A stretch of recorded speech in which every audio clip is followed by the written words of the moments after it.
In this video, I'm going to be taking you along as I install new lighting in my shop, taking it from this to this.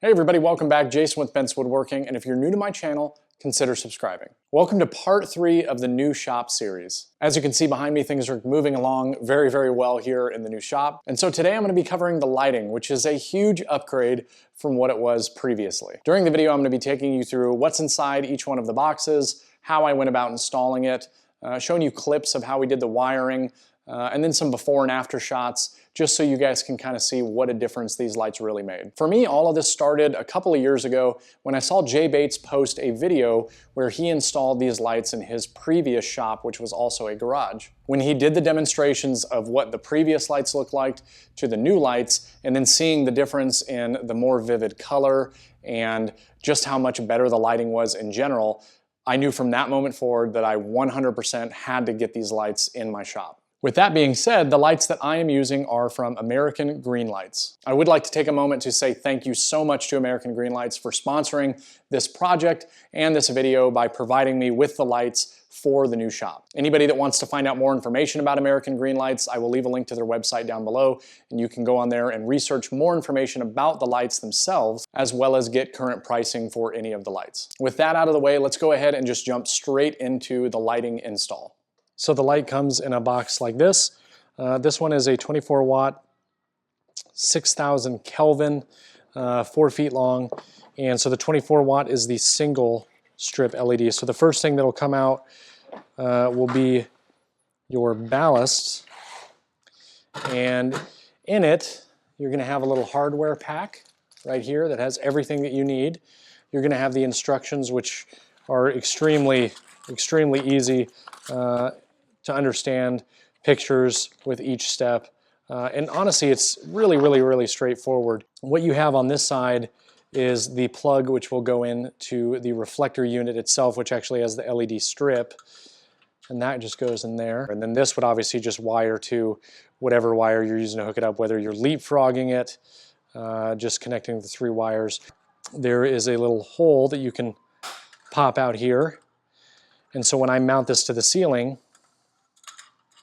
these wires are going to go up through into the attic, and then this is how I'm going to connect. So there's not going to be any visible wires down in the shop. And then the other thing that is in the box is your reflector, and it comes protected. You just take this out of the bag, and as you can see, I've got my reflector. For the 24 watt, I have my single strip LED, and then this is the cable that will plug in to that. And then once these are hung and everything is wired, I would simply attach this to the ballast itself. While I share some of the footage of starting the install and hanging the ballasts themselves, I want to discuss the process to determine exactly where I was supposed to hang each one of these lights.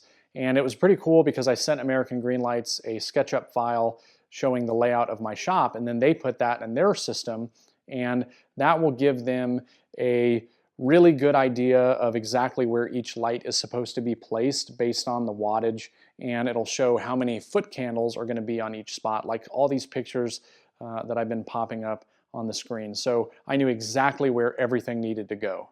Okay, so real quick, I wanted to take an opportunity to actually show you guys kind of step by step exactly how I'm going about mounting each one of these lights. Based on the measurements from the layout that I got from American Green Lights, it gives me about 6 to 10 inches or so in between each one of the lights. And so the common thing that I've been doing is I've been keeping 7 inches in between each one of the lights. So the very first thing that I've done is I'll mark from the previous light, I'll mark a line at 7 inches.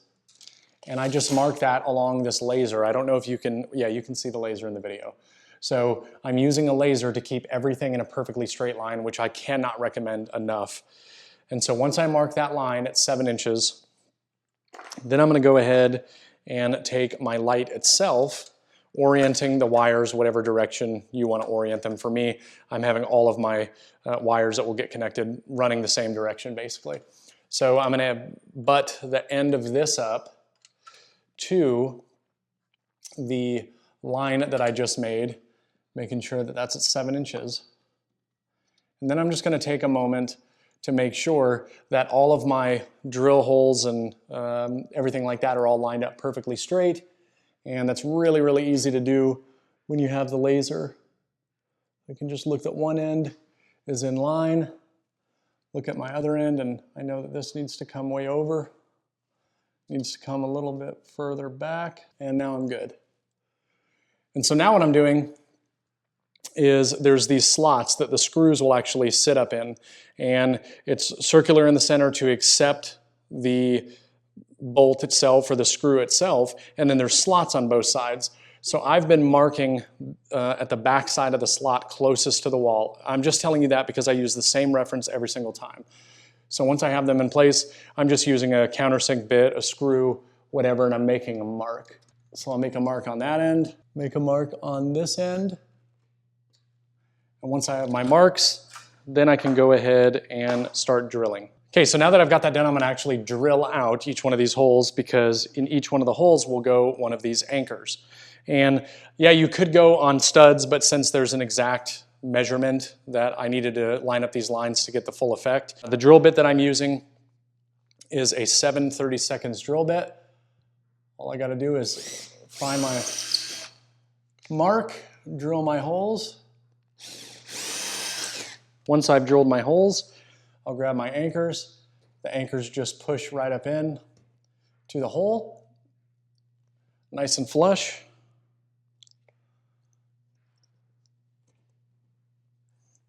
Once I have that, I'm now using the provided screws. I won't go all the way, just enough to where I can get the light back on there before tightening them. Once I've gotten loose, I can line up the screw in the hole on the front and back, slide it over, tighten down the screws.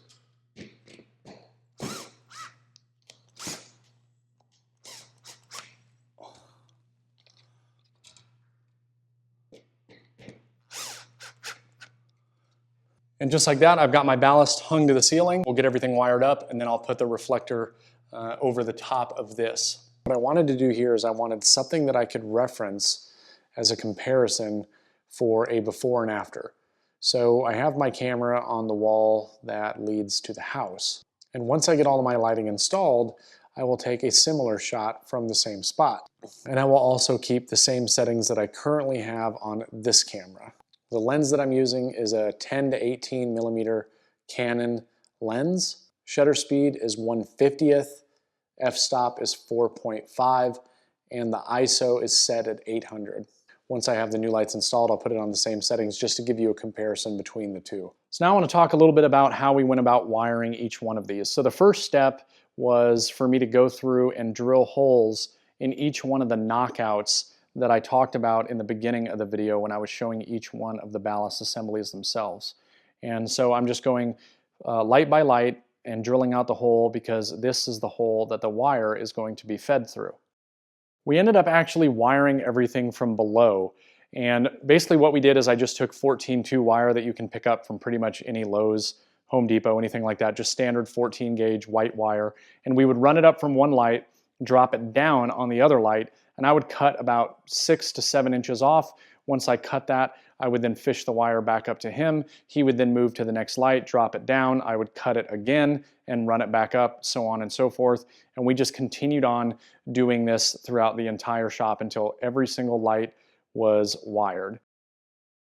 So this left us with 3 sets of wires at each light, and this part was really, really simple.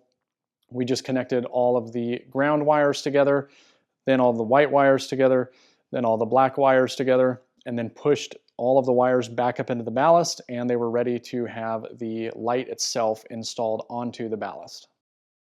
Once my friend got done with the first couple of rows of lights, it was really nice because we had 2 ladders, so I could just follow behind him and start installing the reflectors on each one. And this was a pretty fast process. Yes, I did have to get up and down the ladder many times for the lighting install. However, it was not a big deal at all. and it actually made it easy because I didn't really have to move anything out of the way because everything was kind of in between where the lights were actually going. So worked out really good, and this was when we first got to start taking a look at what the lights were going to look like. But here's some actual footage of me turning on the lights for the first time. We ready?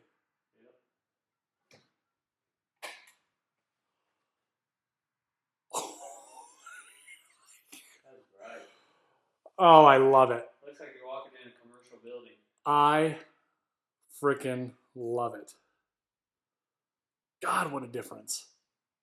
Okay, so this is the shop with the new lights, and the camera's in the same exact spot, and the settings are the same. I will say that with these new lights, this ISO is way too high, but I wanted to make sure that I kept it on the same. But you can, I mean, see the drastic difference between the two. So pretty happy with the choice. That's going to do it for this video. Until next time, get out in the shop, try something new, and I will see you in part 4. Thanks.